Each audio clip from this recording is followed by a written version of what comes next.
Hi, everybody.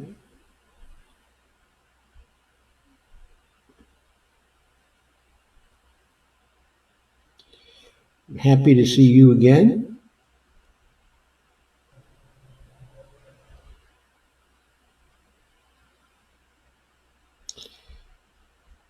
Please bear with me while I share some.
Okay, hello, hello, hello.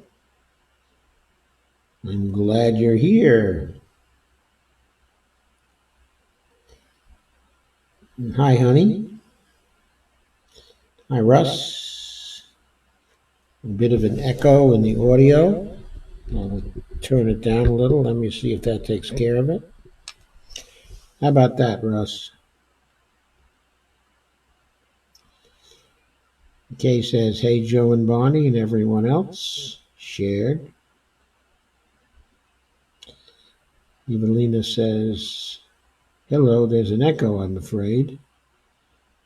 Okay, I turned it down since you probably commented, Evelina. Please comment again to see if I dealt with it.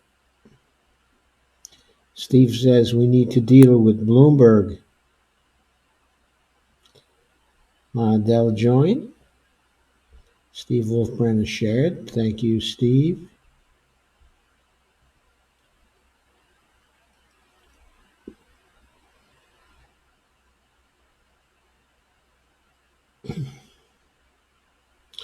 Anna says still some echo. Russell says much better. Okay.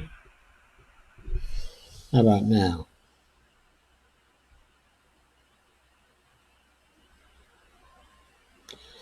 Steve says the stream is good, Doc. Barbara Warnick has joined. Hi, Barbara. Lana says better.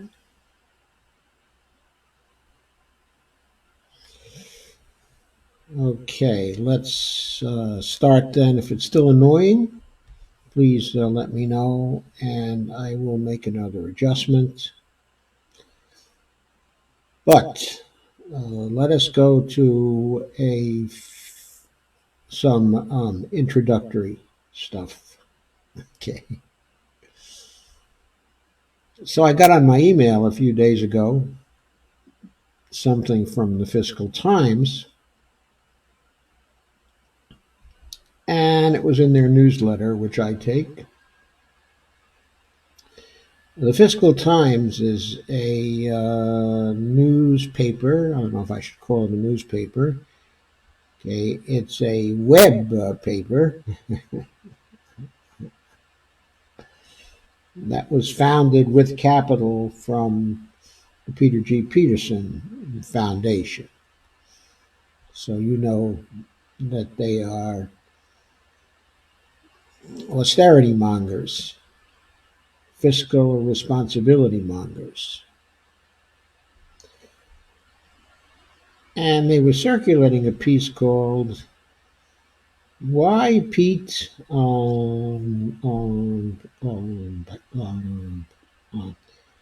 Why Mayor Pete's deficit talk scares the left." That was written by Yuval Rosenberg, published on February 13, 2020. He's one of the best of their economics writers. Okay, well, one of the worst if you if you have another point of view.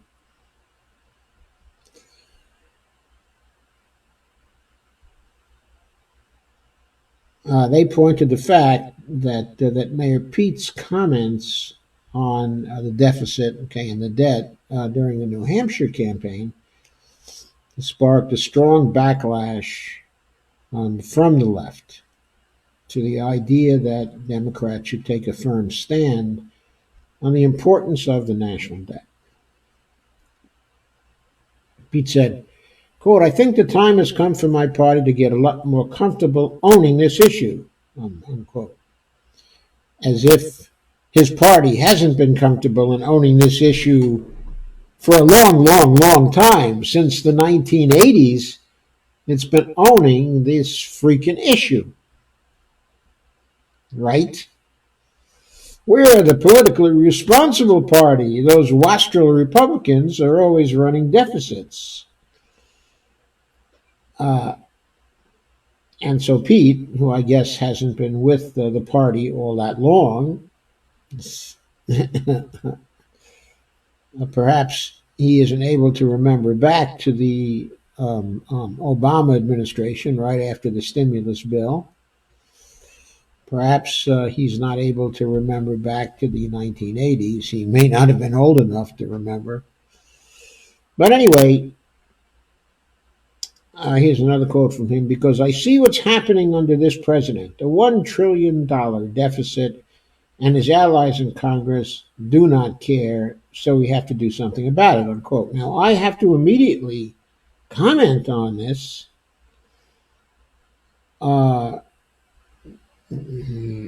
I don't see that "so we have to do something about it" follows from "and his allies in Congress do not care," or that there is a $1 trillion deficit and his allies in Congress do not care.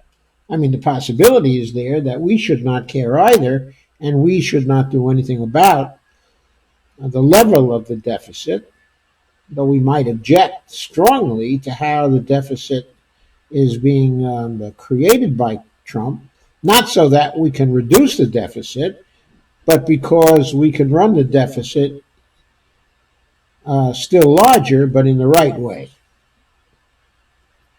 Anyway, Pete says also, quote, "It's not fashionable in progressive circles to talk about the debt, largely because of the irritation to the way it's been used as an excuse against investments. But if we're spending more and more on debt service now, it makes it harder to invest in infrastructure and health and safety net that we need right now."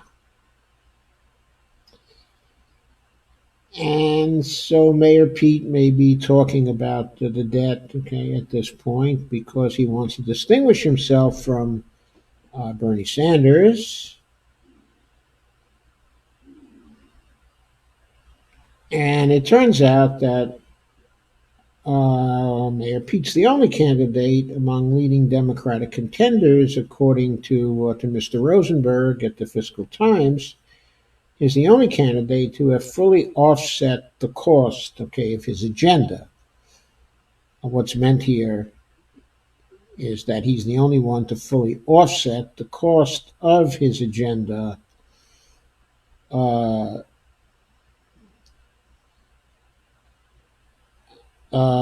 by essentially proposing taxes in order to collect some revenues, which in some undetermined way would offset the cost, okay, of his agenda.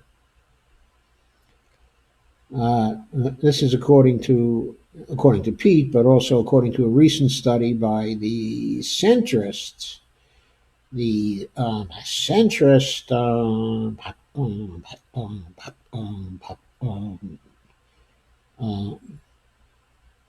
uh, PPI, or Progressive Policy Institute.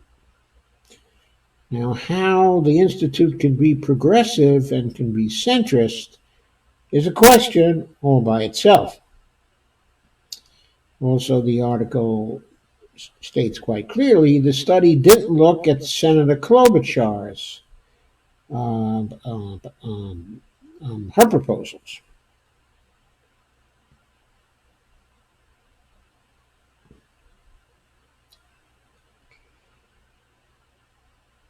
And Rosenberg says, okay, the political question though is to what extent his emphasis on the debt will really resonate with the Democratic electorate, eager to push through a progressive agenda, or with voters who believe with ample evidence to back them up that the mantra of fiscal responsibility has simply been a tool employed by hypocritical Republicans to prevent the enactment of the priorities of Democrats. So this brings up to the progressive give up formula, okay, is what I call it. And as it happens, okay, I've written a book on that, okay, or an ebook on that. I'm just going to point that out to you. I'll show you the cover sometime later. But it turns out that Democrats and also progressives have been playing a game with the Republicans at least since the 1980s. And the game hasn't worked out really particularly well for us. That is to say, for the progressives.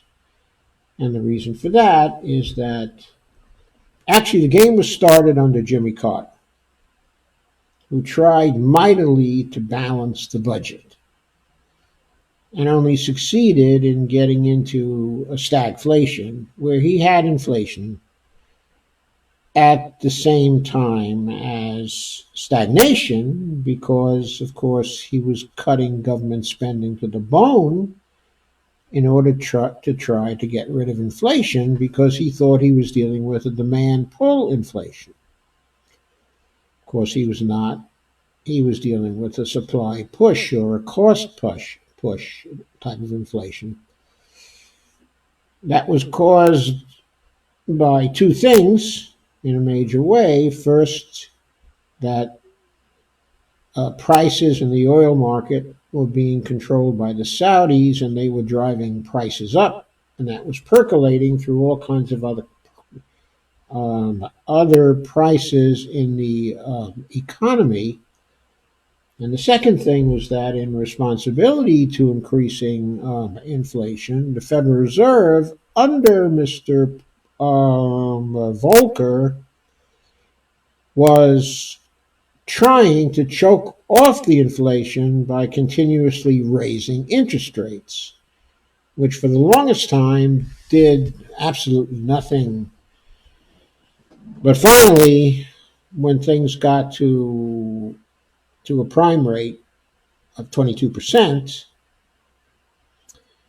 uh, then the economy began to crash with a substantial recession, which Ronald Reagan capitalized in to come into office. As we all know, as soon as Ronald Reagan got into office, of course, he started running major deficits by legislating tax cuts.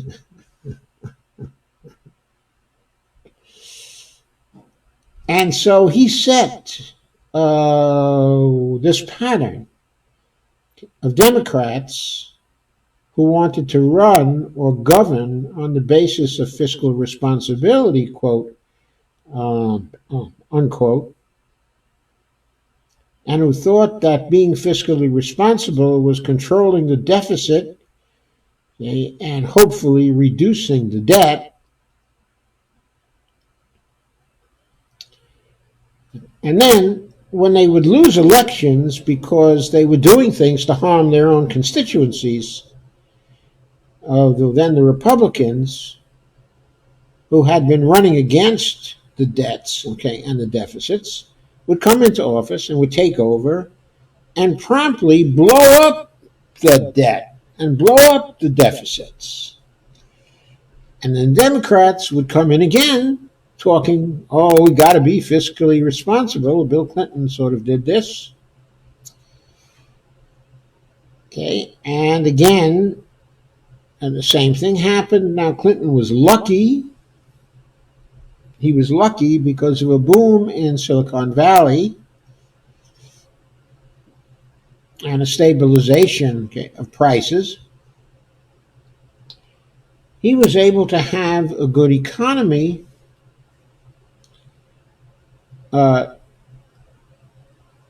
the last maybe 3 years of his administration. Things were going very well.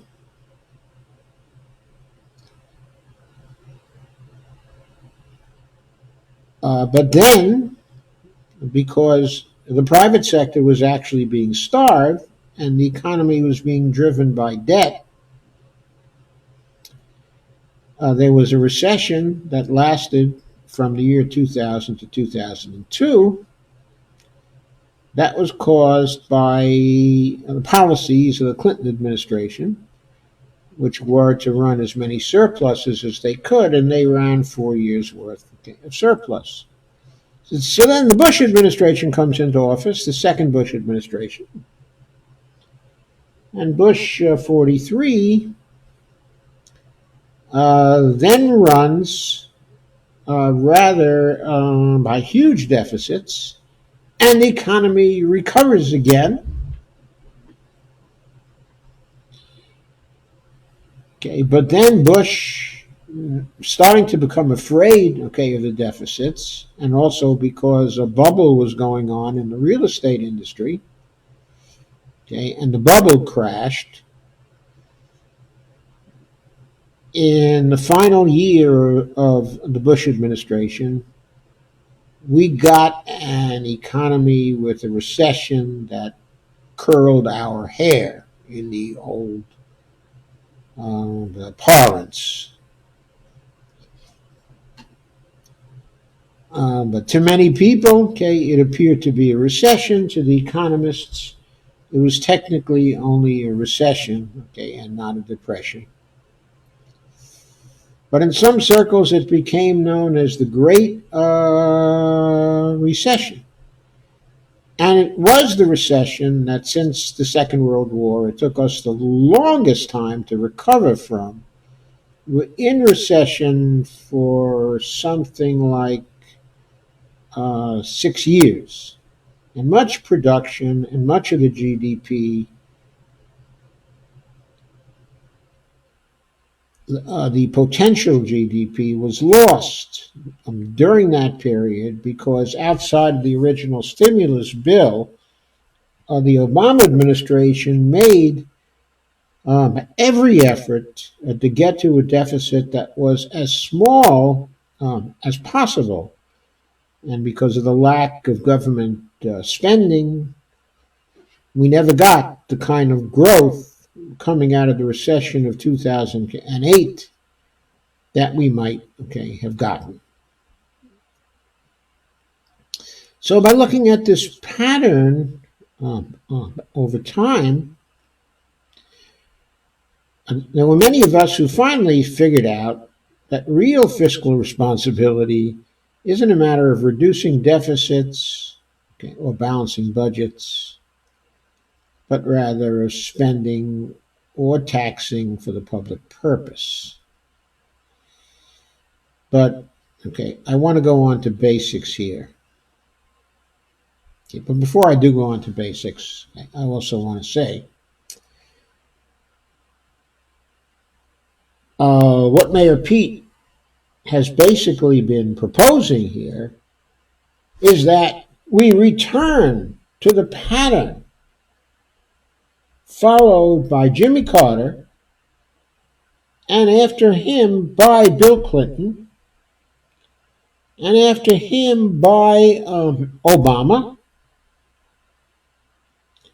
and continue to hurt our constituencies and continue not to spend for the public purpose so we can have the satisfaction of saying we were the adults in the room, we were fiscally responsible,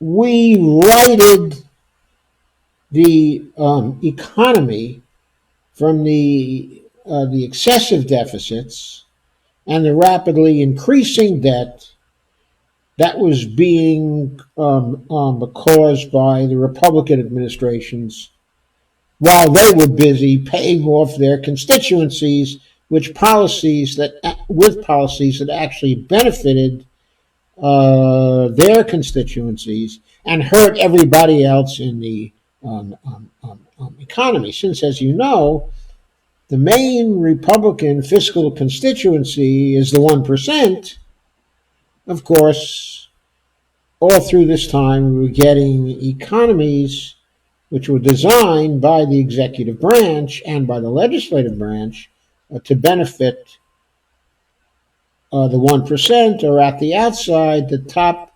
10% of the population, and the other 90 to 99%, of course, could go hang as far as the Democrats were concerned, even though they were supposed to be the party of the people. So with that said, let's go back to some basics. The idea of fiscal responsibility is actually based on the more fundamental idea of fiscal sustainability. So let us define carefully what fiscal sustainability means. Let's not define it implicitly as the journalists do, okay, and as most of the Democrats do, and Mayor Pete does. In other words, specifically, if your deficits are too large, you won't be fiscally sustainable. If the debt is too large, you won't be fiscally sustainable because you'll be paying too much interest on the debt. Let's define it explicitly instead. And let's compare it to the fiscal sustainability of ourselves, of individuals inside of the economy, and to households inside, okay, of the economy. Now, the meaning of fiscal sustainability to us would be the extent to which our patterns of spending do not undermine our future capability to continue to spend to achieve our purposes. I think that's a very common sense sort, okay, of definition.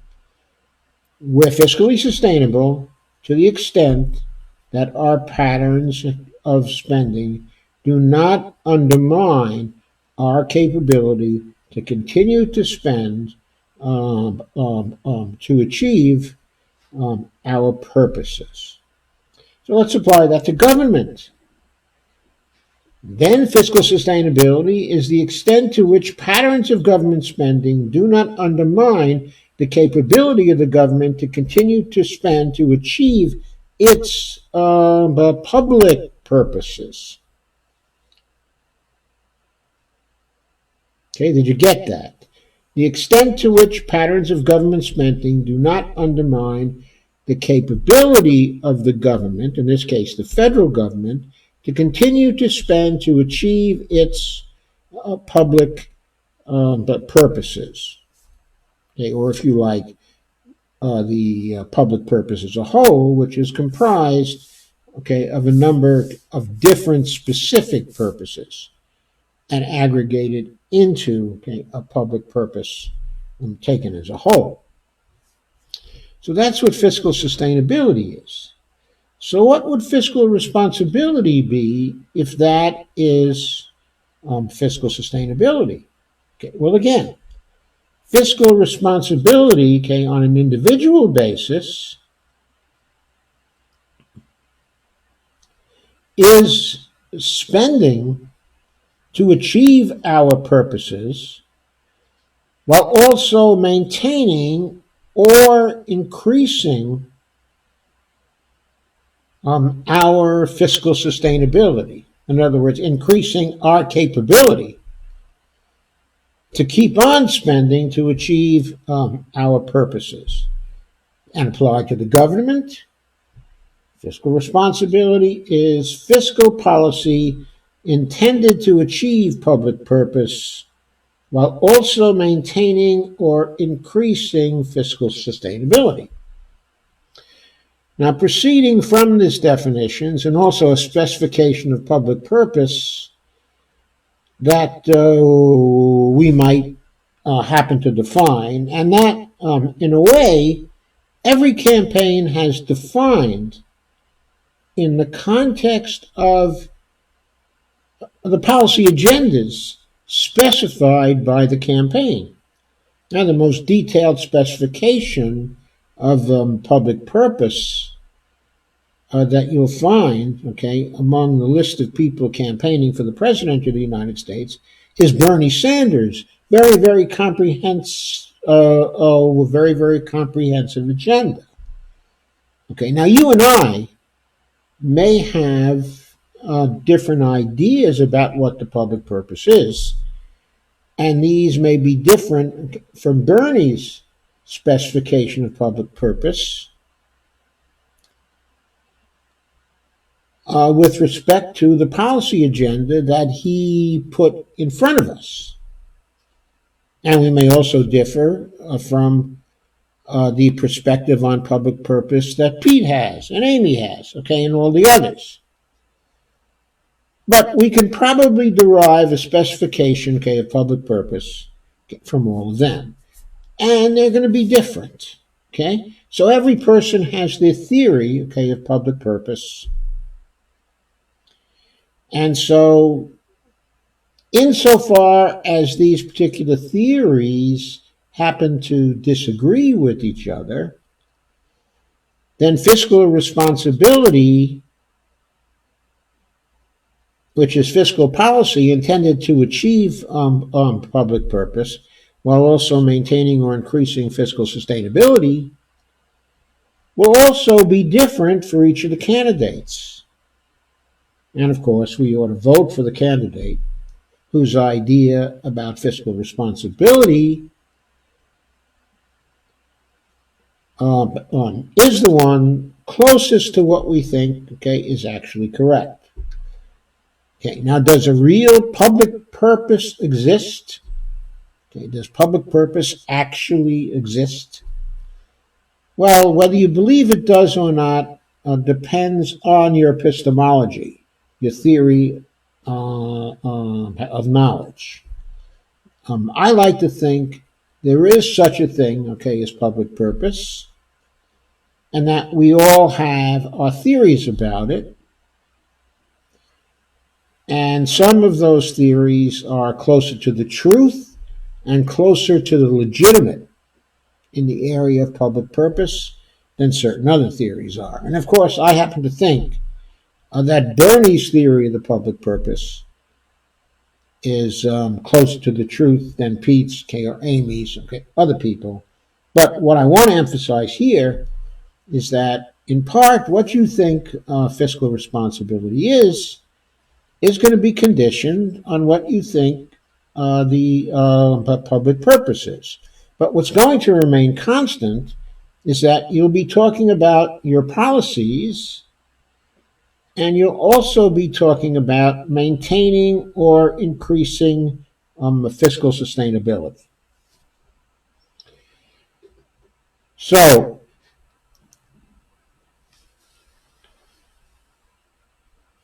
if you take these definitions into account, you can see that it may be fiscally responsible, in theory, both to implement fiscal policy based on its expected impact, economic impact, while also targeting trying to manage the size of the deficit, the public debt, okay, and the debt to GDP ratio. But this will be true only in cases where an economic system is using a currency that it cannot issue in unlimited amounts to maintain its solvency. That includes all economic systems using currencies that are convertible to a commodity, or systems whose political authorities peg the value of its currency to the currency of another economic system, or systems whose authorities have adopted a foreign currency, but it does not include those systems whose authorities, including central banks, can issue their own currency, including the coins and the reserves at will. More formally, systems with convertible fiat currencies, floating exchange rates, and no debts in currencies that they do not have the authority to issue, don't have to worry about fiscal solvency or fiscal sustainability. These last economic systems, in fact, I stated that actually in the wrong way, since they don't have to worry about fiscal insolvency, they also don't have to worry about fiscal unsustainability, because they can never lose the capability to keep on spending. Now, for them to keep on spending may not be wise, and we'll go into that, in a moment. But as long as they have convertible fiat currencies, as long as the exchange rates in foreign currency exchanges are floating, and as long as they have no debts in currencies they don't have the authority to issue, they don't have a solvency problem, and they don't have a sustainability problem, because their capability is always the same. They can always create new dollars to pay off whatever debts they have, because all those debts are in the currencies they issue. Now, these last economic systems, what we call fiat currency sovereigns, such as the United States, the UK, Japan, Canada, and Australia, to name several, have no need to target the levels of public debt or the debt to GDP ratio to maintain fiscal sustainability. They only need to be concerned about the deficit if it grows large enough in a single time period to impact an important component of public purpose, such as, for example, the inflation rate. For these nations, in fact, it is irresponsible to target the levels of public debt and the debt to GDP ratio, and in any way to prioritize or trade off changes in these levels over fiscal policy impacts, that is, real fiscal policy impacts on such things as full employment, price stability, health, well-being, environmental sustainability, climate sustainability, energy foundations, educational attainment, public facilities, infrastructure, or any of the other components of public purpose, since no fiscal sustainability goal would be served by doing so, by engaging in that kind of targeting. Now, what is the mayor telling us? He's telling us that he wants us to engage in that kind of targeting and that would be fiscally responsible.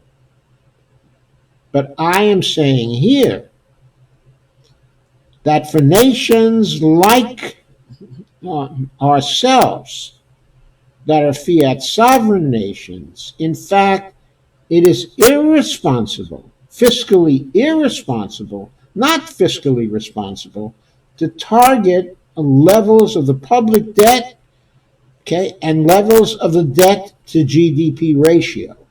Irresponsible, since no fiscal sustainability goal would be served by doing so. Fiat sovereign nations are always but fiscally sustainable. To continue, indeed, the opposite is the case, since the sustainability of the capability to freely issue fiat sovereign currency and reserves without undesirable effects such as hyperinflation depends on the continuing productive capacity of the economic system whose political authorities are issuing such a currency. It is only when such systems have or can easily generate the goods and services that are needed to meet demand generated by government deficit spending that the full freedom of such systems to spend in order to respond to economic cycles and to adapt to other problems can be realized.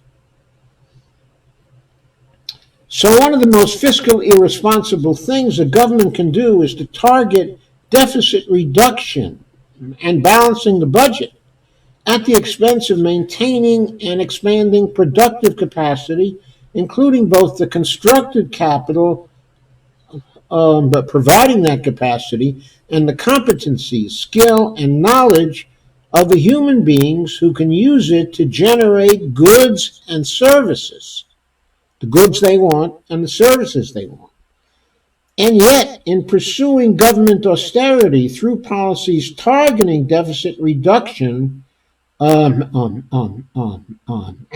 balancing fiscal budgets, that is what most governments having fiat currency systems have done since shortly after the world followed the United States and went off the gold standard entirely in the 1970s. In particular, by almost never achieving full employment and by instead using an unemployed type of buffer stock as a hedge against inflation. These fiat sovereign governments have frequently damaged and wasted skills, competencies, and knowledge of their own citizens who want to work and have decreased real national wealth compared to what might have been but created. And I might have added there, and of course I've been reading to you something that I wrote some time ago, which I've linked to. It's the article on real fiscal responsibility. What we have been doing by being fiscally irresponsible, the precise state that the mayor wanted us to try for again.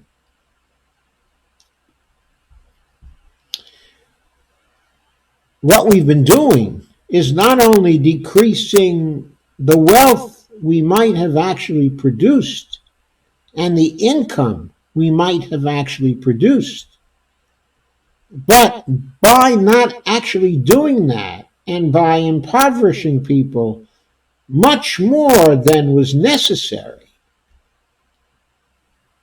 our previous governments created the very conditions that actually produced the Trump administration. Let's make no mistake about it.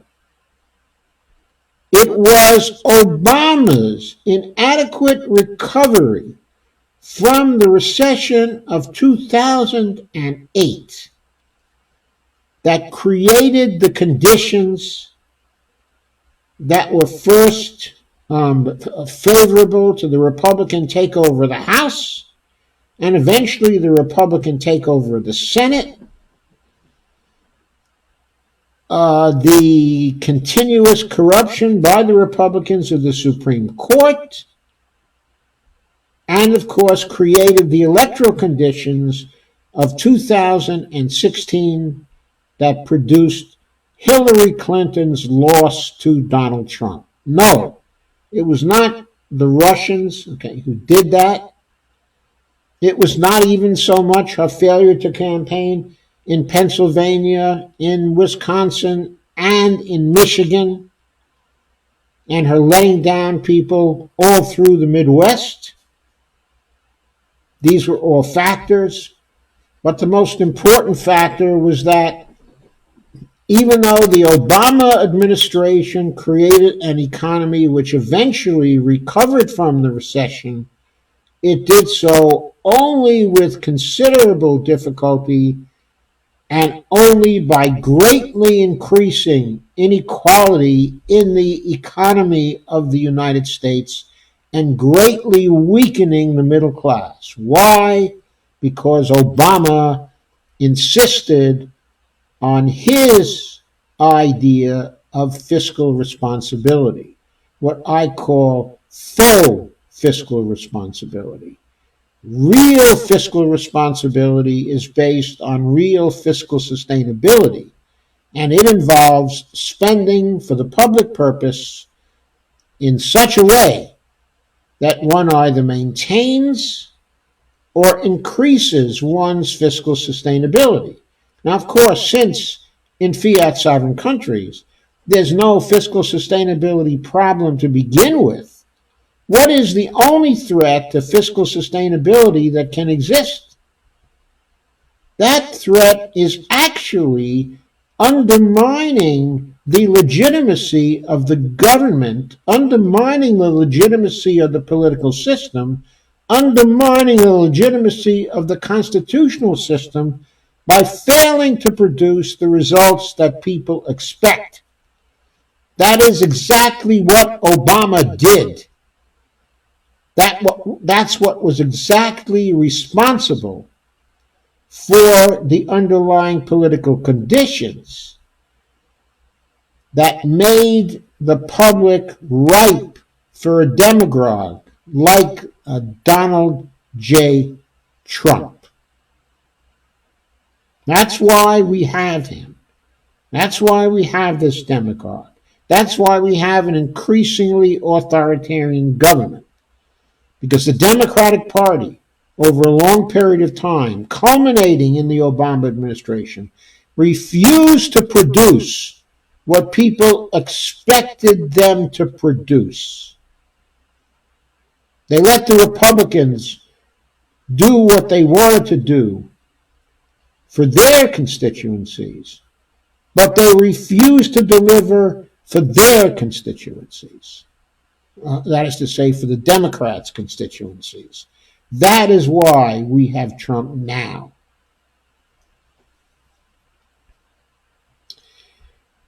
Anyway, going back to Mayor Pete. So, there's been a strong reaction from the Democratic side, from people on the left anyway, from the progressives, to Mayor Pete's suggestion. But we have to recognize this is not only Mayor Pete. It's not only Mayor Pete who's advocating for deficit hawkism. It is also Joe Biden, Amy Klobuchar. You haven't heard too much from her yet, but she's almost very, very similar to the now defeated Senator Claire McCaskill. She and Claire McCaskill are extremely close together in their positions, in their thinking. They believe in balancing budgets. They believe in reducing debts. And since Pete is now competing with Amy directly, you can be sure that if Pete's talking fiscal responsibility and continues to do so, so will Amy. And by the way, you want to know somebody else who's going to be talking fiscal responsibility? It's Mayor Bloomberg. How do I know that? Because Mayor Bloomberg has been talking fiscal responsibility since day one of his entry into politics. He was one of the funders in back of the No Labels movement that was trying to found a third party that would run Mayor Bloomberg, in fact. And Bloomberg and Pete Peterson and other funders who thought in the same way, who thought reducing the debt was tremendously important and reducing the deficit was also tremendously important, they worked together to turn the No Labels movement into a political party. Now, they failed to do that because people were seeing the effects of austerity in the Obama administration. The Obama administration played footsie with the Republicans in the House to keep the spending down, the spending on things people needed down. Obama, throughout his administration, continued to reduce the deficit until he reached a point where he was barely compensating for the trade deficit and for the leakage of demand to savings, barely compensating for those things. He was running deficits less than 3%, and the leakages to savings and to the trade deficit were just a little more than 3%. So Obama, towards the end, was basically drawing money out of the private sector, drawing down money from the private sector. Now, given that the private sector is organized hierarchically, towards the end of his administration, more people were starting to see their debts pile up than at the beginning of his administration. Through the stimulus program and the large deficits, at that time, you saw the saving rates of people going up. You saw people rebuilding their balance sheets in those early years. But the more Obama tried to reach what he thought was fiscal sustainability, the more things became tougher for people to bear.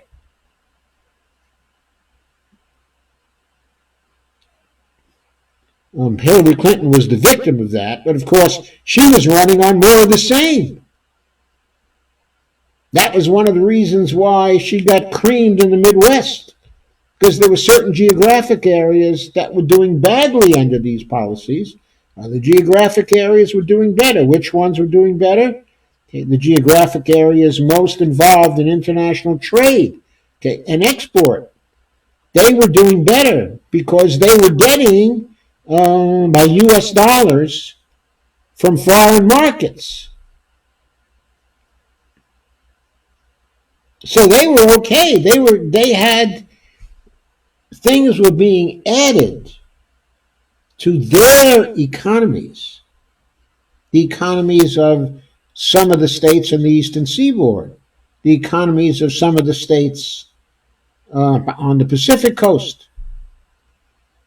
The economies of those states were getting added to, but the economies of many of the southern states were not, and the economies of the Midwest were dying on the vine, and the rural areas were dying on the vine as a result of policies that were being followed.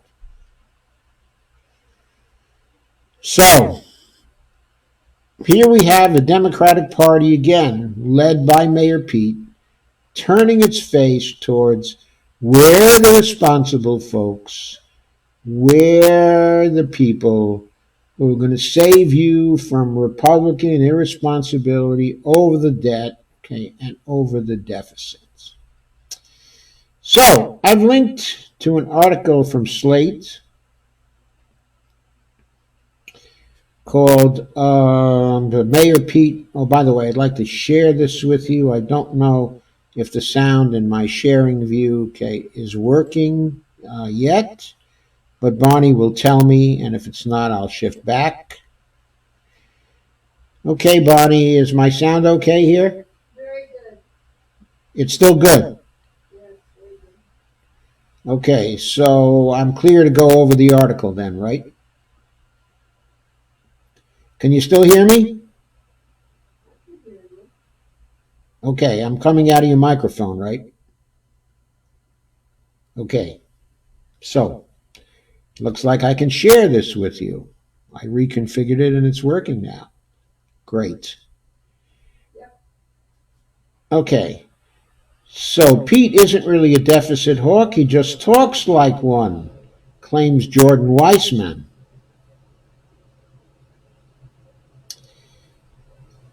So basically, the import, okay, of this article is that we see Mayor Pete talking about the deficit, okay, and the debt right now, mainly because he's trying to distinguish himself from the rest of the field of Democrats who didn't have much to say about that, for the most part, and he thought that he could make a few political points, okay, by talking about that. But according to Jordan Weissman, supposedly Pete is not really a run-of-the-mill budget goal. The sort of politician would be open to Social Security or Medicare cuts as part of a plan to reduce the borrowing of the federal debt, that is. Okay, Jordan Weissman is going to argue that he's not really that kind of guy, that what he really wants to do is continue the spending but raise the taxes. Uh, okay, but anyway, his talk about that, his talk about the budget, okay, and the deficits and the debt, has alarmed a number of commentators on the left. And reference is made to an article in the American Prospect, which we're going to go over soon. The American Prospect dubbed the mayor as Austerity Pete. Jordan Weissman basically defends Pete by saying he's really not that bad. He says he wants to increase Social Security benefits. He's envisioned an ambitious government healthcare expansion, and altogether he's outlined $7.2 billion in new spending, according to the Progressive Policy Institute, the PPI, that centrist group we were talking about before. And according to Jordan Weissman, he just also happens to have sketched out roughly $7.4 trillion in pay-fors, which is why he sometimes bragged that his agenda would start to reduce the deficit, right? Okay, and also the debt. But let's be clear about this. If he's outlined $7.2 billion in new spending and $7.4 trillion in pay-fors, then he wants to take more money out of the private sector than he wants to put into the private sector. Because the tax revenues collected by the government,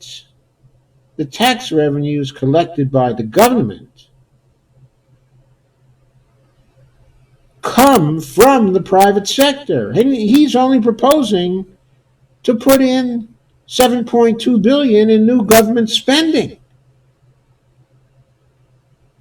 So he's going to impoverish the private sector by $200 billion over 10 years.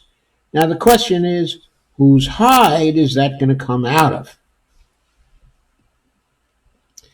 The power structure of the private sector is set up in such a way right now that it's much more likely to come out of the hides of the 99% than it is out of the hides of the 1%. Anyway, Jordan Weissman talked to Buttigieg's campaign and asked some questions. He said, does he oppose cuts to Social Security and Medicare? If faced with a Republican Congress, would he ever pursue a grand bargain that traded major spending cuts for tax increases in order to reduce the deficit, like the one President Obama pursued with Republicans in the House? Would he have supported the Bowles-Simpson plan, which also paired entitlement cuts with tax hikes? Okay, and a Buttigieg spokesman said, of course, he won't do that. He won't do that. He would reduce out-of-pocket spending on Medicare Part D.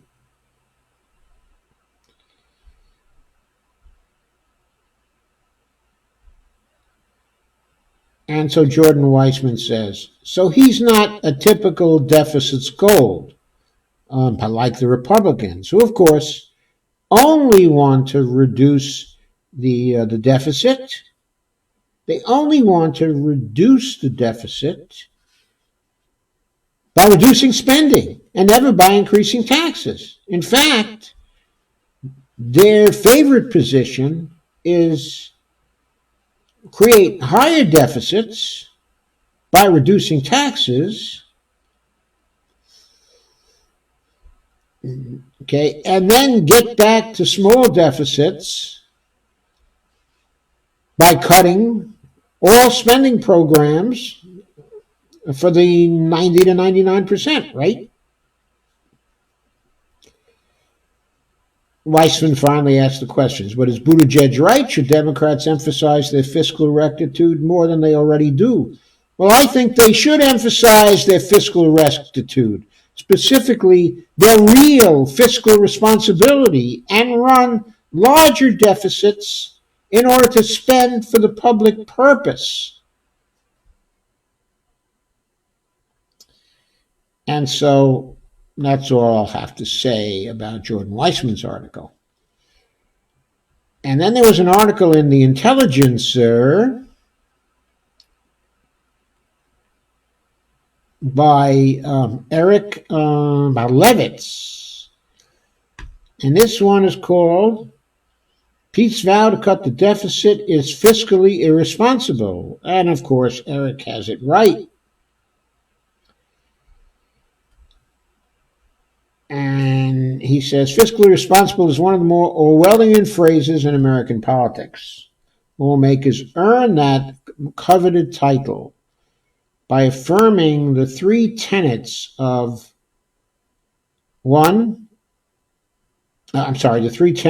Beltway's official budgetary orthodoxy, and that it is.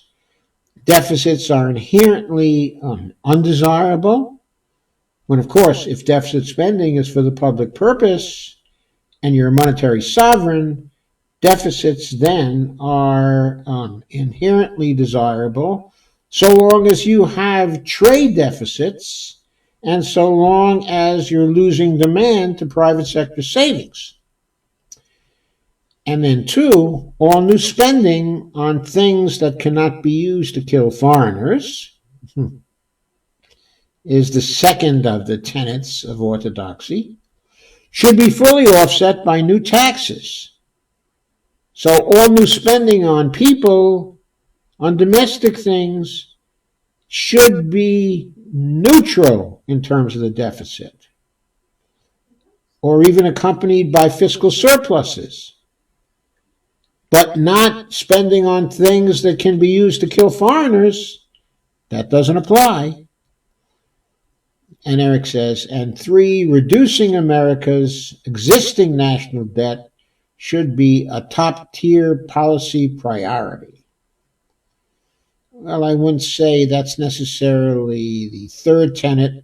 I think a lot of those people would be satisfied with reducing the debt to GDP ratio rather than reducing the absolute value of the debt.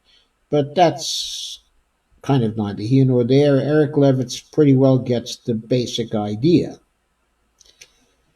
He then points out that these beliefs are rooted in superstition, and he says that Mayor Pete appears hell bent on undermining our herd immunity to deficit hysteria. And he's right about that. He then allows that Mayor Pete isn't really exceptionally demagogic. Well, not compared to Peter G. Peterson, he's not. And he points out that even Bernie Sanders officially maintains that his programs must be fully paid for. That's because Bernie doesn't want to go into educating a people about what MMT has to say. That is our job. And he points to Buttigieg's campaigning in order to distinguish himself from Trump and from other Democrats.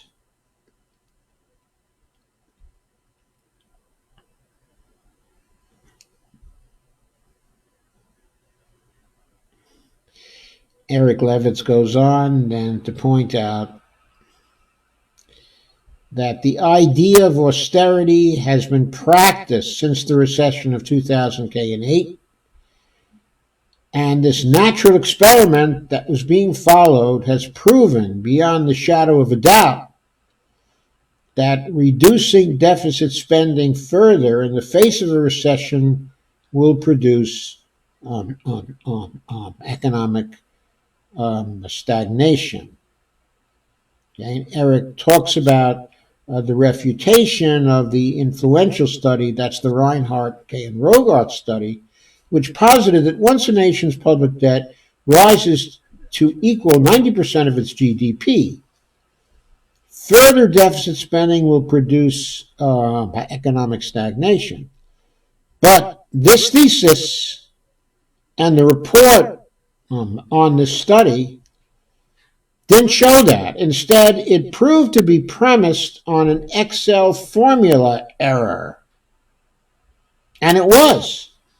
Of course, before the formula error was found, the MMT economists were telling everybody the report was screwy, that its basic hypothesis was screwy. That was not how it worked. But of course, the empirical evidence then came to the fore in the period, I think it was 2012 or 2013, when people who finally got a hold of the data, because Reinhardt and Rogoff somehow couldn't find the data from their study to send to people, as soon as some graduate students from the Department of Economics at the University of Massachusetts at Amherst got hold of it, they very quickly showed that the supposed findings were based on an Excel error. And that when you corrected the error, no such hypothesis was supported in that study, but actually refuted. So there we are. Okay, there it is. Anyway, I'll go by some of this article.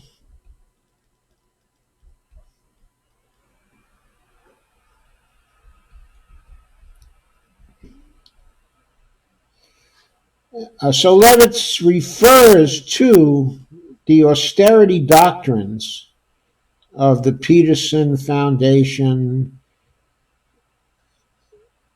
also Pete's ideas when it comes, to reducing the deficit. He refers to that as acquiescing to the folk wisdom and or the reactionary special interests who reinforce it. And there he has a link to the American Prospect article, which we'll get to very shortly now. Thinking like this led the United States to reduce annual spending between 2009 and 2016. I mentioned that before. Uh, Eric has a nice graph up here in which he shows that the recovery of 2008 fell far short of the potential for growth. It shows right at the end of the period a large gap between the potential for growth and what actually occurred. The main variable, of course, was the spending of the Obama administration. Okay, I could expand the graph, but it's not worth it. You can see the gap here. It's quite clear. You saw, okay, in other administrations, the federal government, when a recession started, increased spending, caught up to the potential, the straight line there, and surpassed it until the only recession where this did not happen was the Great Recession, followed by the policies chosen by Barack Obama, who believed in reducing a deficit and austerity. Eric continues, we never caught back up after 2008. And as the Economic Policy Institute persuasively argues, our government's aberrant decision to cut spending is largely responsible for that fact. If government spending had increased by 11.7%, as it did during the Bush recovery of 2001 to 2007, the present expansion, which was constrained by a 6.1% decline in government spending, would easily have exceeded the size of the Bush expansion. EPI economist Robert E. Scott writes, if government spending had increased by 33.5%, as it did during the Reagan recovery from 1982 to 1990, then the Obama recovery would surely have ranked as one of the strongest on record. But no, it was the worst recovery in history. I told you, Obama caused Trump to win. Obama caused Trump to win. It was his fault. It was due to his policies. That's why I lost control of Congress, and that's why he failed to implement a strong recovery. Okay. Eric Levitz also in this article mentions that one of his advisors, specifically Christine Romer, had recommended a $1.8 trillion surplus.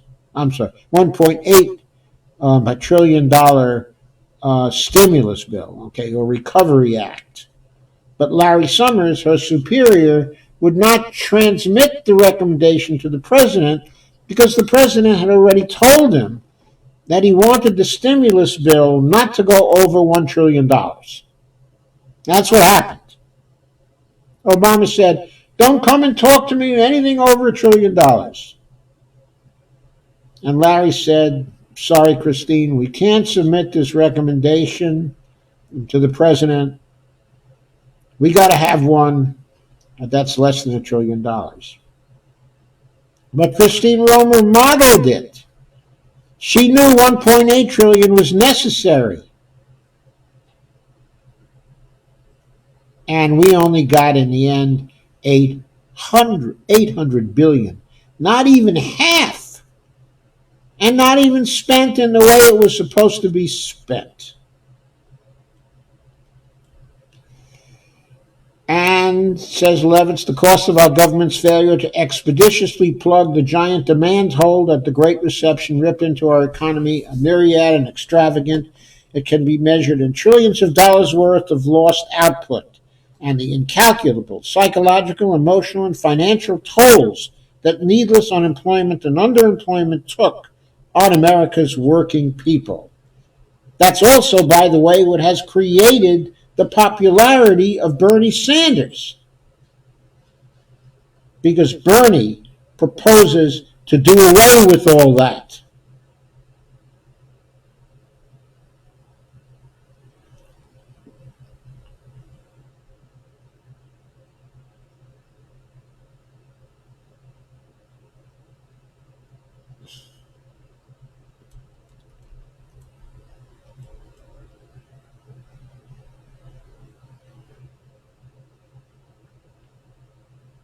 Okay, and Eric Levitz, after talking about the history from 2000 to 2019,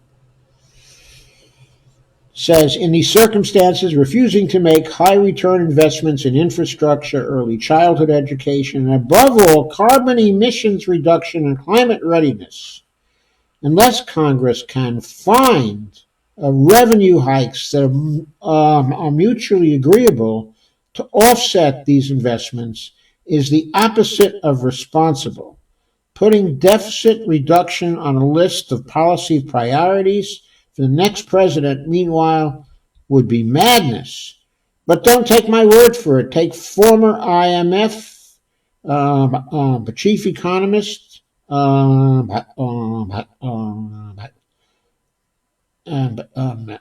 chief economist,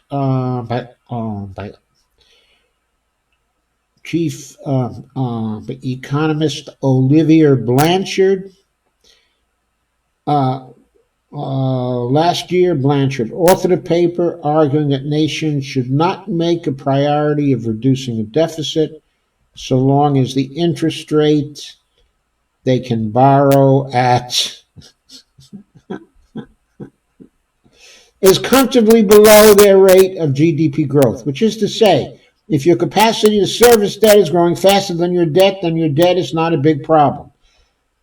Yes, America's national debt has been steadily rising and is now an intimidatingly large number, but on the other side of our national balance sheet is growing faster. But even this idea is wrong-headed for a fiat sovereign because a fiat sovereign nation doesn't have to grow debt at all. Not at all.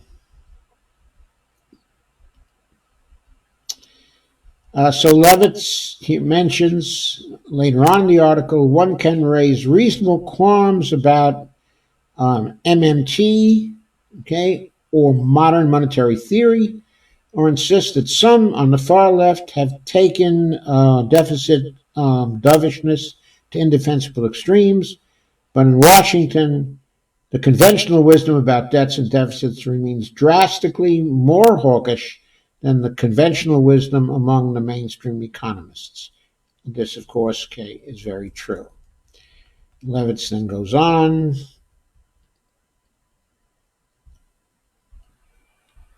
And ends with any politician who does not understand this is the true lesson of the deficits of Donald Trump, or else who pretends not to understand in deference to popular prejudice, has no business being our next president.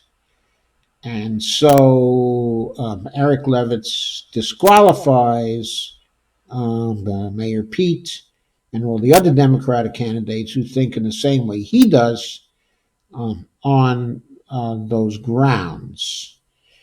Now, I'm not going to get to the American Prospect article because I have some other things, okay, that I want to say, which I think are important, but that's a very good article, okay. I've linked to it. It's by Alexander Salmon, and I recommend that you read it.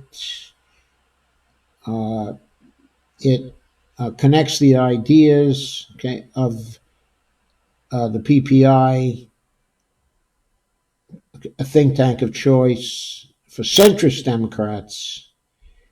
It condemns their ideas and the ideas of the Committee for a Responsible Federal Budget, the CRFB, part of the Peter G. Peterson Foundation's anti-deficit Hydra. And it talks about how the PPI was lambasting Bernie Sanders.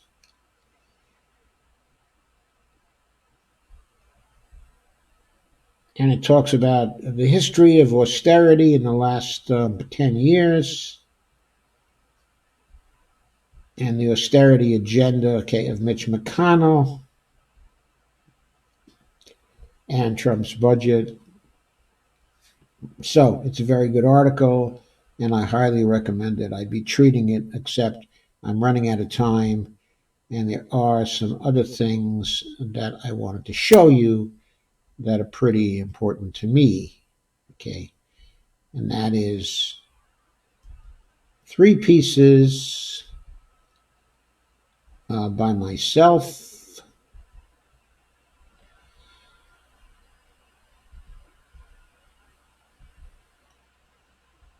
They're very short pieces, and they appeared, okay, on my blog, and I've not been blogging lately. I've just been doing live streaming.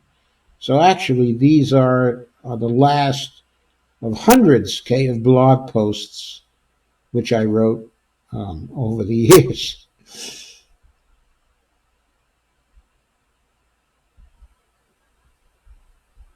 I did these as briefly as possible, hoping they would be used by candidates for Congress. They were used by one candidate, specifically Tamborine Borelli, who ran in the Washington 10th in 2018.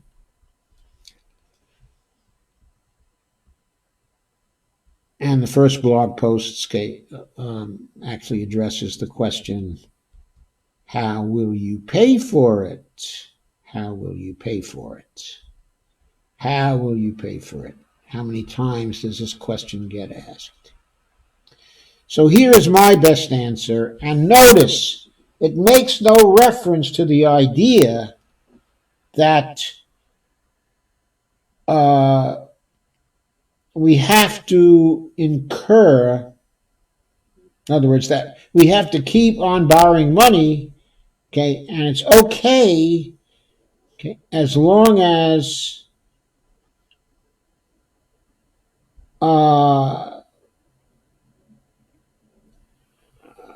we are not increasing the debt faster than the rate of growth, okay, of the economy.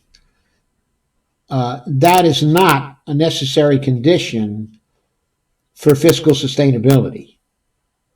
Okay, it's wrong to think that. It's not a condition for fiscal responsibility. It's wrong to think that. Okay. Here's the best answer to the question that is posed in the title. And I will increase the size of the type here so you can see it better. I'll go to clearly so you can see it better. Here's the best answer to the question posed in the title. I invite every progressive candidate to use it in 2018 and future elections. Of course, that includes 2020. Article 1, Section 8 of the Constitution of the United States gives Congress the sole power to coin U.S. money. Congress delegates, but does not give away this authority to the Treasury Department and the Federal Reserve, which Congress created in 1913 as the central bank of the United States and the primary banking agent of the Treasury Department. The 12 Fed regional banks issue U.S. reserves, which are additions to reserve checking account balances. Actually, reserve account balances. But what's a reserve account? It's a checking account at the Federal Reserve, basically. Okay. So, the 12 regional banks issue reserves, that is, make additions to the account balances in the checking accounts of those who bank there. Now, all of the banks who are members of the Federal Reserve bank there and have reserve accounts. And the Treasury Department has its spending account at the Federal Reserve. Also, the account of the Mint, which is a bureau inside of the Treasury Department, has its account, the Public Enterprise Fund account, at the Federal Reserve. Now, just as Congress created the Fed in 1913 and empowered it to create reserves by adding to account balances, it can order the Fed to add to the balances in the Treasury spending account. Yes, Congress has that authority because under Article 1, Section 8, it has the authority to coin money, which in the broad sense means to create money, which means to produce coins in the narrow sense, or currency, okay, or reserves.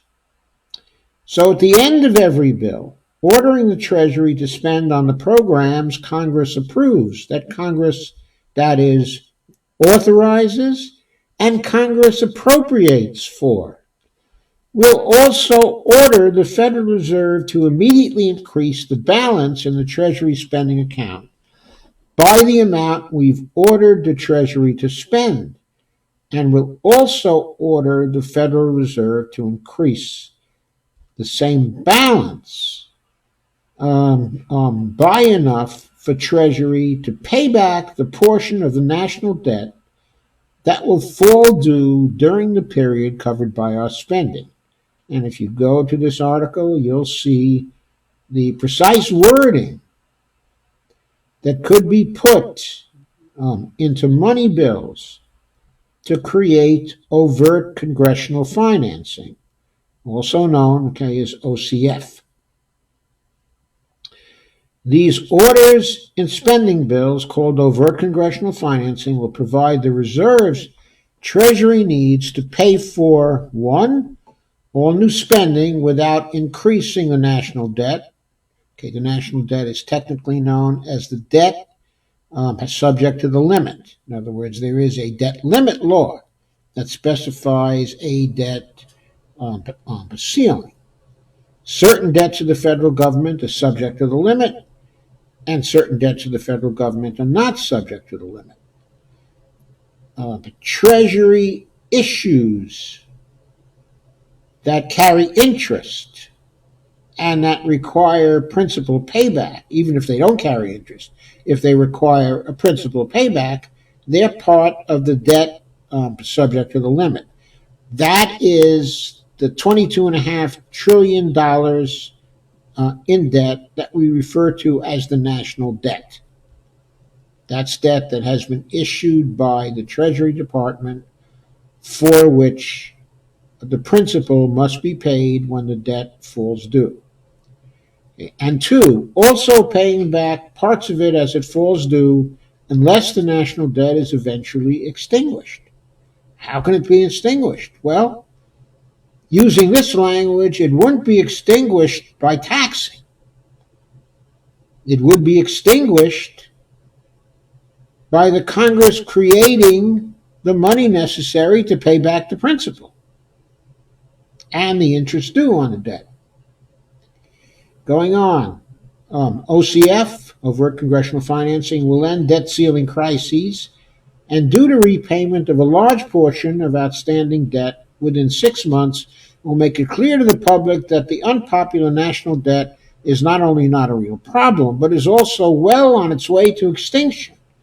It will also make it clear to the public that the spending programs I'm running on, the candidate here who's running, I'm running on, can easily be paid for, quote unquote, by the Congress of the United States without disruption of the economy or raising federal taxes to, quote, pay for, unquote, federal spending. Now, this can be done.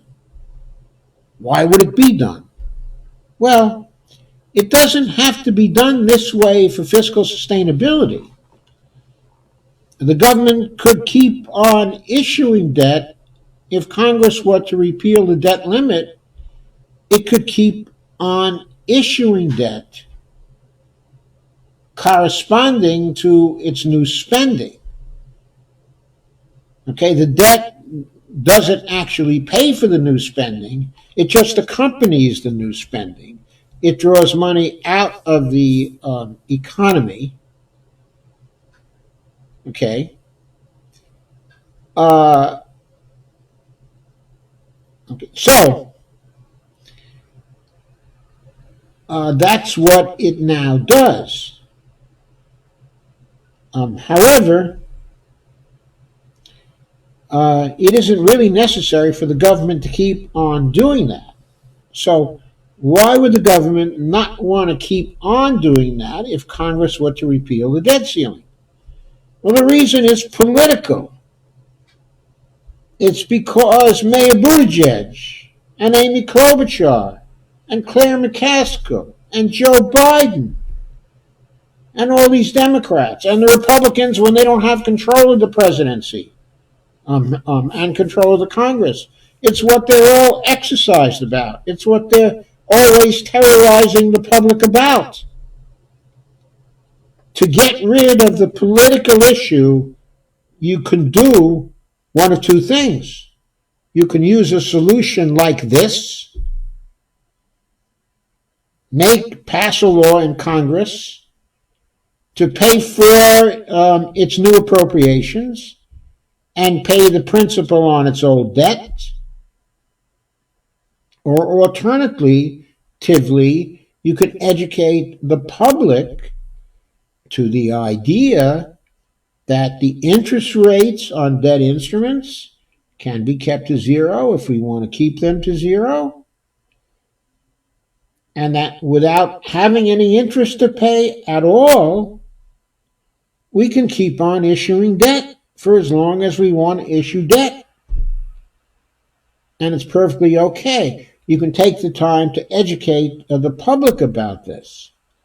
But MMT people have been trying to educate the public about this for more than 10 years now.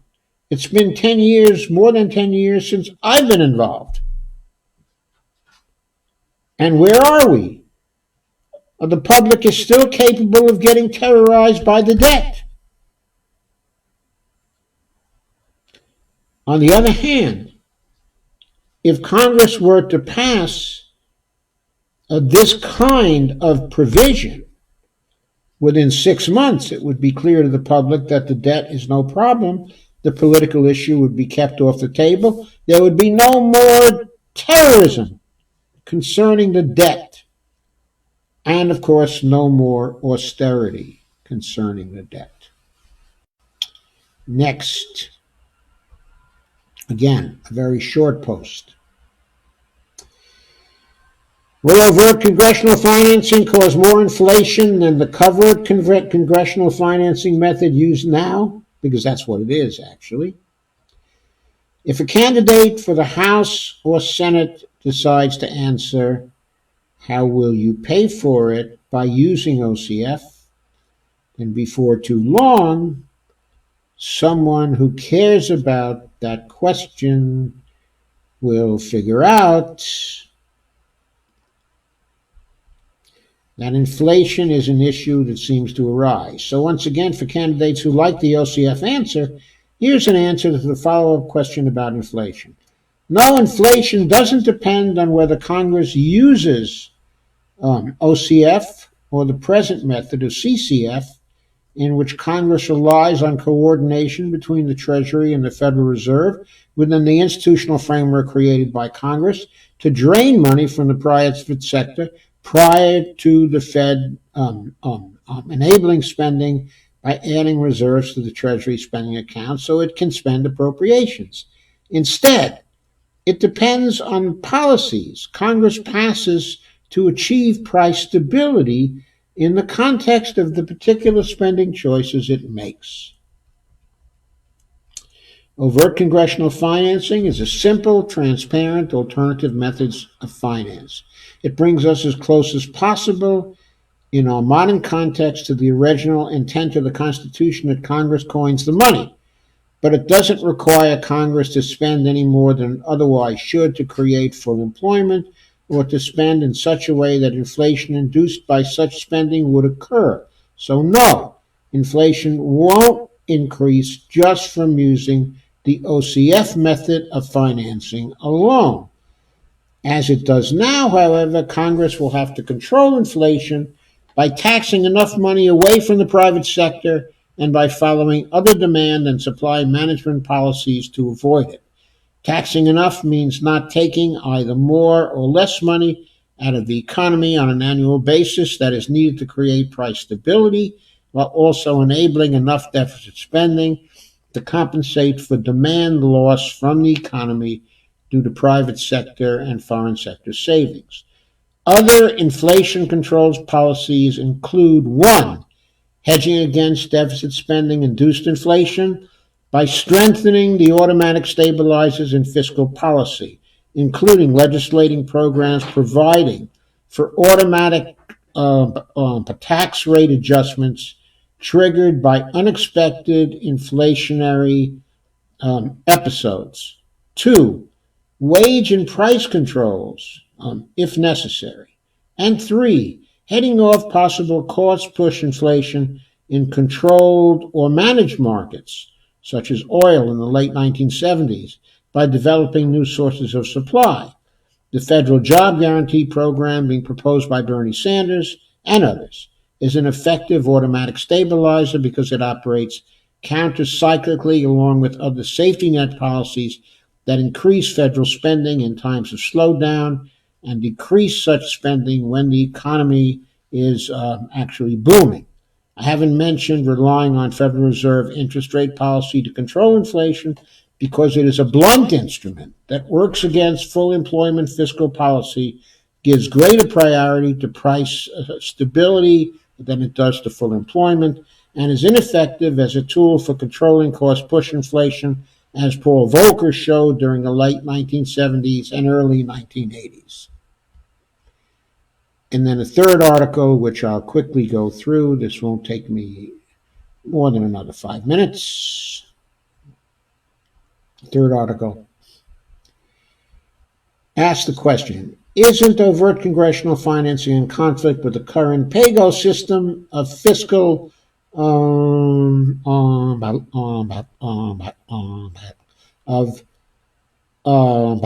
fiscal legislation in the House? The answer is yes, it is. However, the PAYGO system is one that a progressive House of Representatives will have to get rid of. The reasons for this are: one, the system is biased towards deficit neutrality, projected over a time period of a decade, even though savings and import desires of people may require continuous deficit spending to maintain true full employment. Okay, to comment on that, people always have savings desires. So demand is always lost to savings. And in the modern United States economy, we almost always have a trade deficit. So you put those two things together as sources for leaking demand outside of the economy, obviously to compensate for the leaking demand, which will cause recession sooner or later. You need to require deficit spending continuously to maintain full employment. Because of the way we operate, we need deficits as far as the eye can see.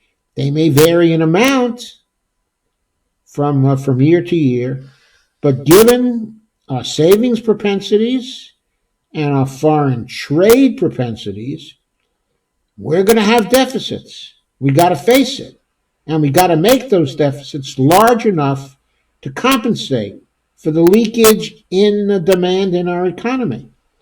So, item two, PAYGO leads to a stagnating economy and increasing inequality with the passage of time, which, by the way, has exactly what has happened because the Congress has been fooling around with PAYGO since the 1980s. Okay? And Pelosi starts getting really, really serious about it every time she gets control of the Congress, every time she gets control of the House. The budget process, item three, generally doesn't work to produce appropriations bills, so that continuing resolution bills are needed to avoid government shutdowns. And finally, item four, the Congressional Budget Office is technically incapable of accurately projecting deficit neutrality over a 10-year period or even much shorter time frames than that, so the necessary condition for PAYGO to be successful, even on its own terms, isn't realized. It's never realized, can't be realized. Studies of the projection accuracy of the federal government show that there is none to speak of, and that the projections require revisions within a single fiscal year. In certain years, there have been errors of trillions of dollars in CBO projections. So relying on CBO projections in policymaking is nonsensical. Nevertheless, its projections have had considerable impact on policymaking and have consistently created an austerity bias in the budget process.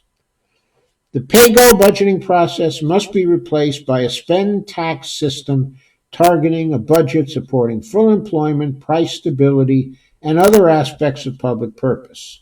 CBO's role in such a system should be limited to evaluations of past policies and programs to provide guidance about what the policy impact has been so that Congress can abandon what is not working and reinforce what is working.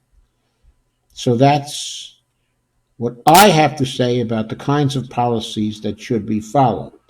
Directly opposed, of course, to Mayor Buttigieg, who can't possibly have it right and who doesn't have it right. And as long as I'm here are the covers of some of my ebooks. Here's one about fiscal myths of the 2016 campaign that is very relevant to the turn towards fiscal mythology again, the idea that we ought to be reducing the deficit and reducing the debt. That's a substantial book on that particular topic. It's entitled Fiscal Myths of the 2016 Campaign, but it applies equally well to the 2020 campaign.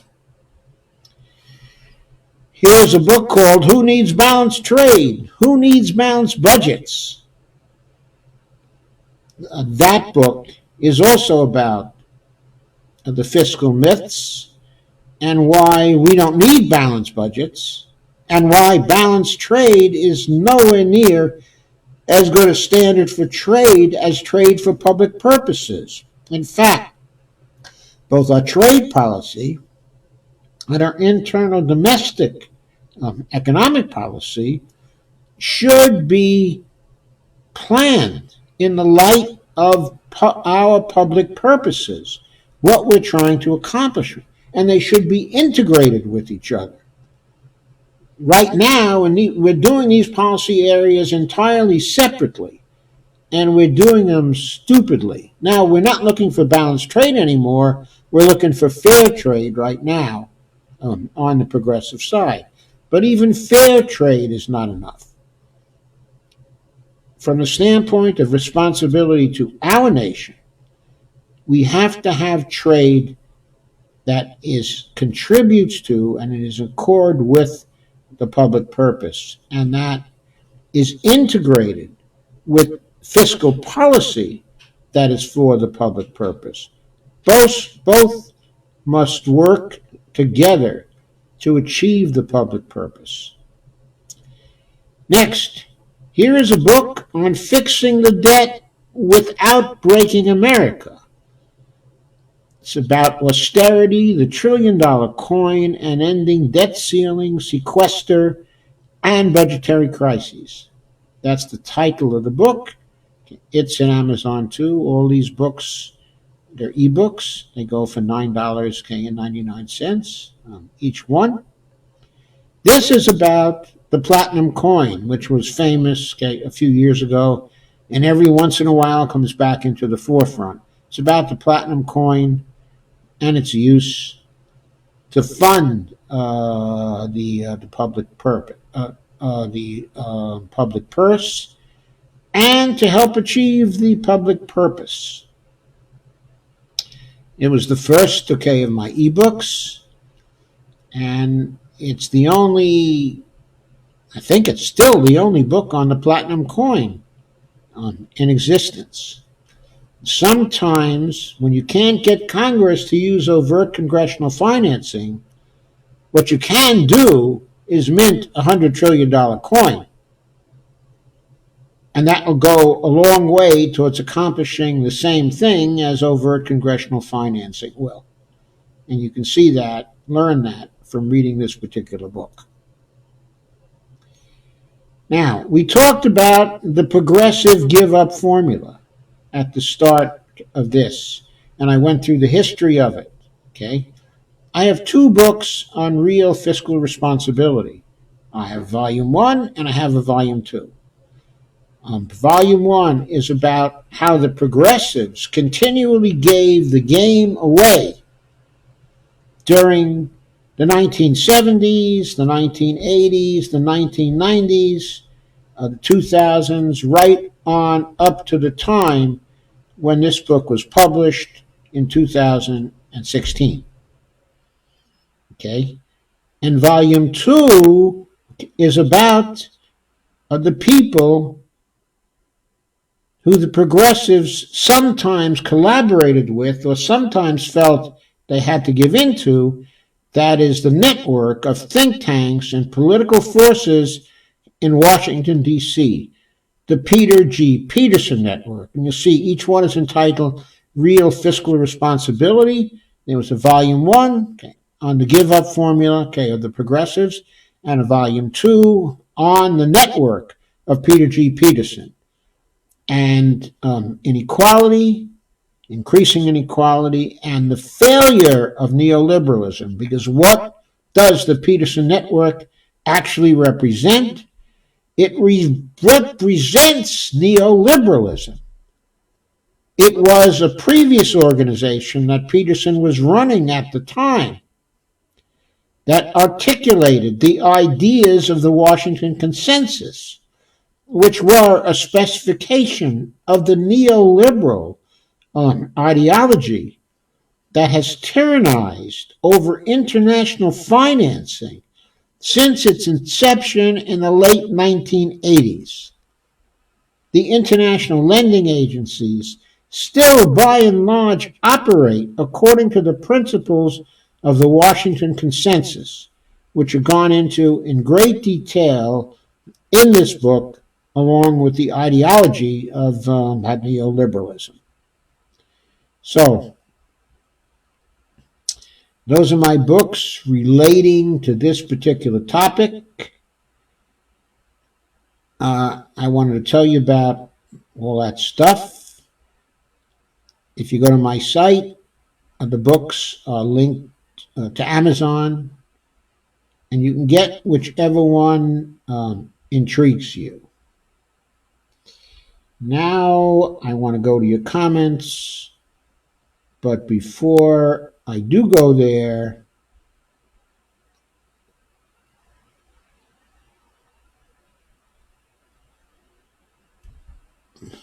I'm going to remind you to please share, like, and subscribe, especially when the YouTube video goes up. And please become a patron at www.patreon.com/Joe_Firestone. And I really need your help these days.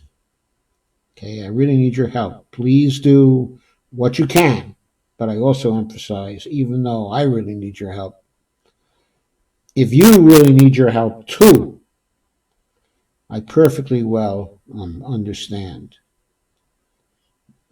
Only make contributions if you can afford to make those contributions. I want to be very firm on that. Meanwhile, I'm going to go back to my basic view here, and I'm going to see what comments you've had. If you excuse me for just 1 second, I'm going to plug my monitor in.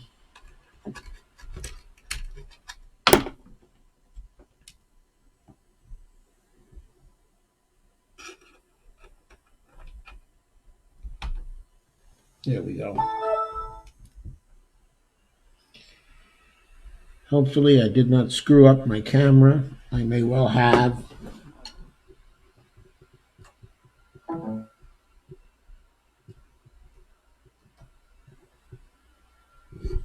Oh, there we go. Okay, I seem to be back after a fashion, though I also seem to be frozen. Let's see what I have now.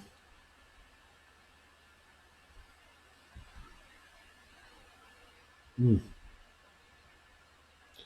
There I am again. I'm no longer frozen.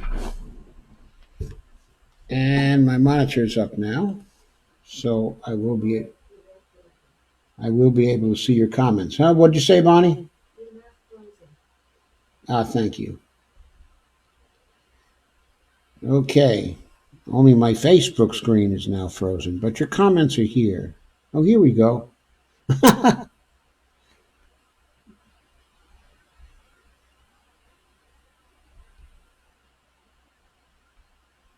Okay. So fiscal mythology. So Dale Weaver has joined. Steve Day has joined. Steve Day says it's up to us. Barbara Wernick says, huh. Talk to him about hmm, talk to him about history, that probably is. Talking about his military stint. I think he knows it was a joke and he's ashamed of that. There are real soldiers who have died or been harmed in real combat. What did he do to advance? What he did to advance his political career is reprehensible. I agree. Couldn't agree more. I think a lot of what he did, okay, is reprehensible. Please do share all this. I worked hard tonight. I'd appreciate it if you can share.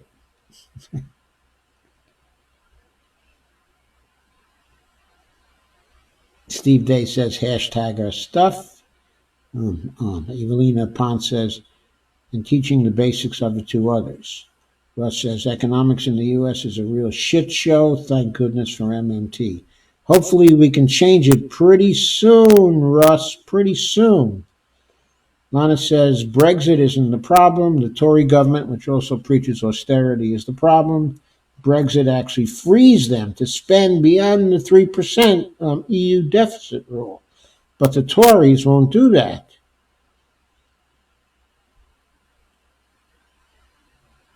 And now Steve Day says root if all good as well. Roof of all. I'm not sure what that means. Kate says, Lana, I know that, and that was the point, but the Tories want to privatize it like we have here. They certainly do. Lana says, I want to make the point that Brexit isn't the issue, especially since Brexit has now happened. It's no longer the issue. Now, the issue is really when are the Brits going to start spending for the public purpose? When are people going to realize that they have a monetary sovereign and that they can spend what they want to spend for the public purpose? And Barney is here to try to root me out, but I'm going to go to your comments. I should keep your Oh, Barney wants me to keep my head up, so yeah, I should. Yes. Kay says, yes, it's a big part of what is to come for them. Randy is saying microphone breakup. Not now, Randy, right? It's okay now, isn't it?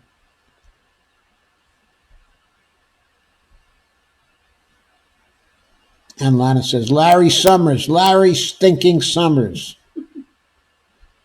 Randy joined again. Lana says, I think he is too close to the mic when he raises his voice. Oh, I'm sorry. You mean I was ruining my sound because I was too close to the mic when I raised my voice? Oh, not good. Barbara said, who did Obama and Clinton align with? The Republican Party. Yeah, they were all Republican light. The Republicans took over the Democratic Party when the Democratic Party sold out to the donors. And Clinton was the one who really sold them out to the donors, okay, for good. But really, they started getting corporate donations under Lyndon Johnson. He was the first one to make openings to the corporations. And Lana said, "Yep, and we had no idea until recently." Well, actually, we've been saying they were Republican light for a long time. Yeah, Bonnie's been telling me that since Obama came in, and I agreed. Said he's Republican light. Lana says, my understanding from Bill Mitchell is that there will be a painful adjustment period after Brexit. Yes, but in the long run, it's the best thing. I just wish the Labour side was in power versus the Tories. Me too. Me too. And they would have been in power. They would have been in power if they had accepted the verdict of the British people in the referendum. If they had gone ahead and gotten Brexit out of the way as quickly as possible, realizing it represented an opportunity for them and for good policies, for finally good economic policies for the UK, the Tories would not be in power right now. They should have given Theresa May what she wanted. But no, they couldn't do that. They were too ideological about the EU. Too ideological about an EU that was controlled by corrupt elites.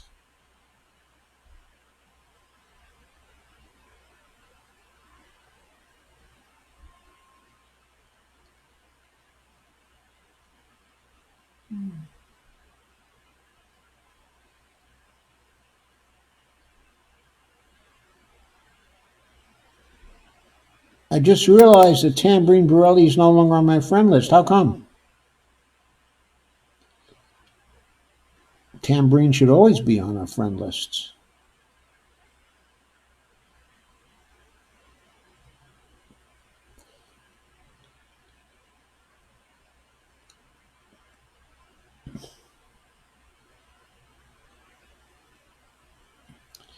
Okay, and Evelina said, I was devastated when Jeremy Corbyn lost. Me too.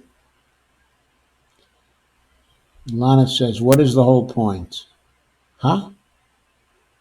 Says Barbara Wernig. Kay Ryan says, the point is that Tories are in charge now, Lana. And Lana says, I just realized Tambourine Borelli is no longer on my friend list. Yeah, I know. That's sad, isn't it? Barbara says, Congress will appropriate the funds to pay for this bill.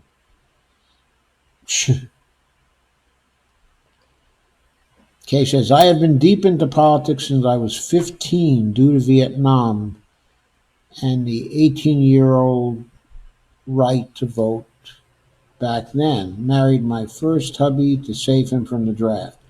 Big mistake, but done for the right reason. Laugh out loud. So I see things others do not notice. Steve Day says on National Purse. And Steve Day says, no pay go, Pelosi. Or as someone once said, no pay go see. And Kay said, I hope that the other guy replaces Pelosi. I hope Ocasio-Cortez replaces Pelosi. Or at least Pramila Jayapal.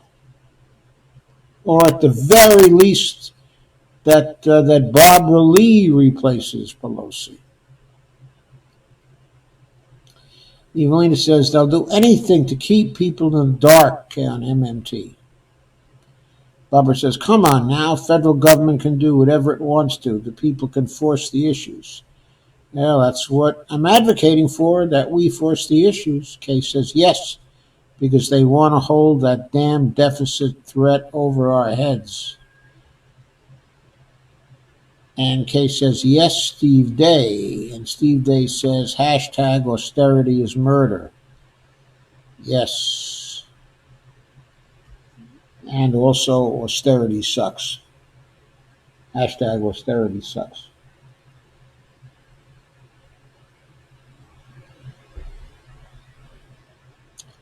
Barbara says, no more austerity. What a concept. Two more things I want to say. One is you can define macroeconomic austerity and also microeconomic austerity. What macroeconomic austerity is whenever the federal government does not compensate entirely for leakages to demand, for leakages to savings and for leakages to foreign trade, so that the private sector is losing net financial assets. That is macroeconomic austerity. Okay, and microeconomic austerity is specific to the micro areas of the economy that are losing net financial assets due to excessive savings or due to losses to foreign trade. In each of these micro areas, the private sector is losing net of financial assets. Now, there are specific areas that it's losing net financial assets, but there are also specific groups in the economy losing net financial assets. And there are also specific industries losing net financial assets. And there are specific categories of people losing net financial assets.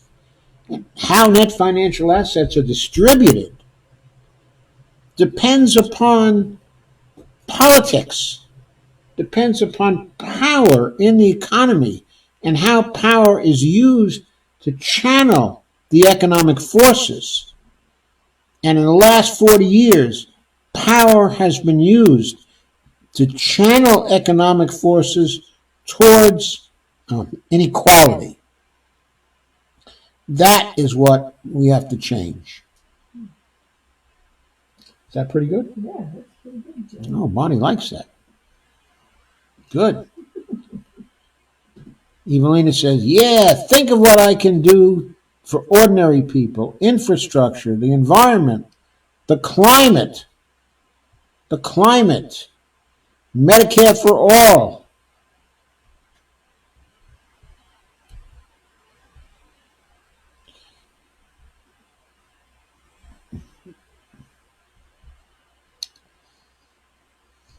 Kay is saying good night. Lana says, we appreciate your efforts, Dr. Joe. Barbara says, Bonnie is spectacular. Hey, Bonnie is spectacular. I agree.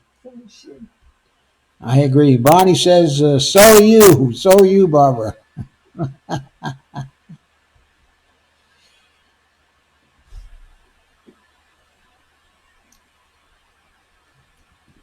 I'm having a little trouble scrolling here, people, but I'll get to it. It's coming.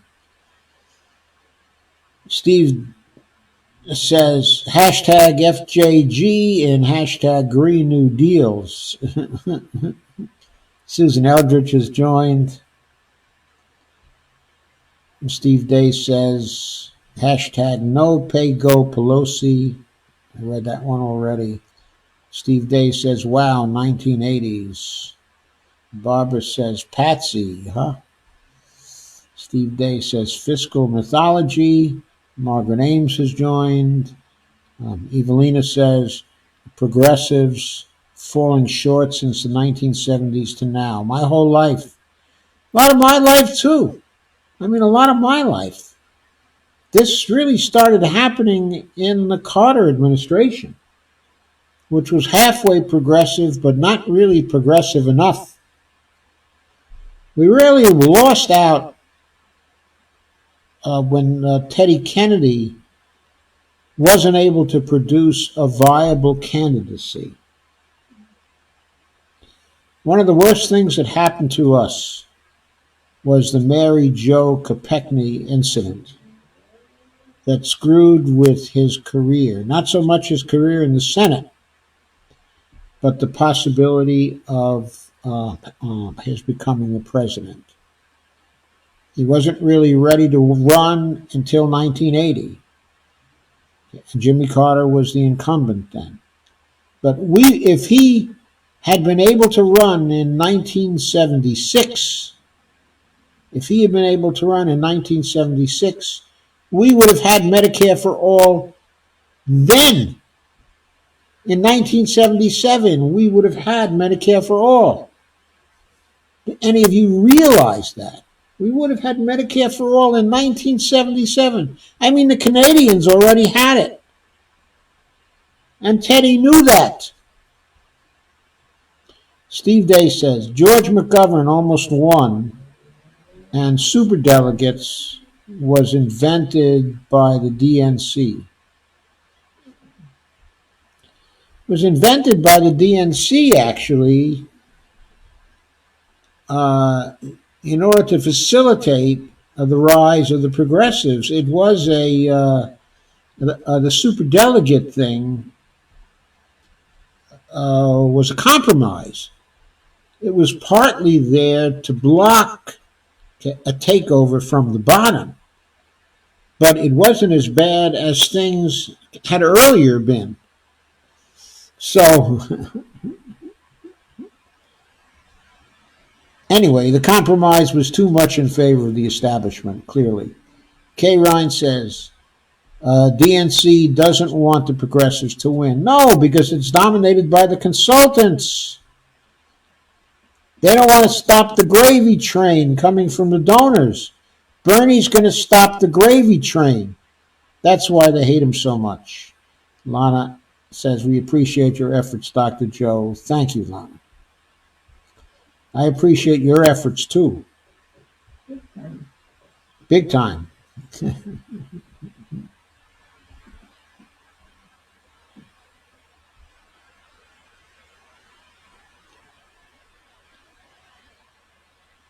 And Joanne has joined. Hi, Joanne. Kate says, well, I'm a tired old bag. All right. I already said goodnight to that one. Barbara says, yes, the truth. And Lana says, true. Healthcare was Kennedy's baby.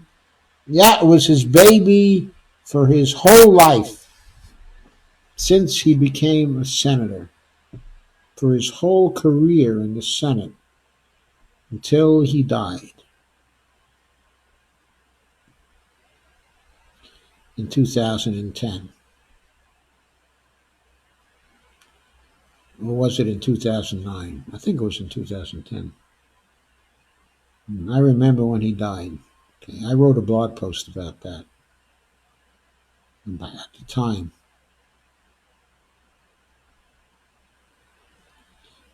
I really liked that particular blog post. Maybe I'll go back one day and read from it. Anyway, Lana says, I believe that's why Kennedy backed Obama instead of Hillary in 2008. Obama agreed to bring up a health care bill. Yeah, I mean, I agree. And of course, Obama had said that he was for Medicare for all at one point, or at least led people to believe he was for Medicare for all. At the very time he was making a corrupt deal with the Reubenites at Citibank. What a wonderful guy. Making deals now with Goldman Sachs, otherwise known as Golden Sachs. Okay, fellas and gals and fellas. Okay, and Lana says, I remember when he died too. Yeah, I bet most of us remember when he died.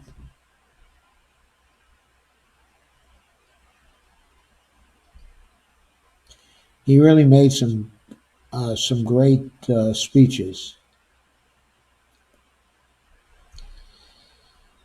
Those are some to remember. Anyway, on that note, I think I'm going to say good night. Unless someone has something they urgently want me to answer, please share this. I'm going to refresh the screen for just a moment.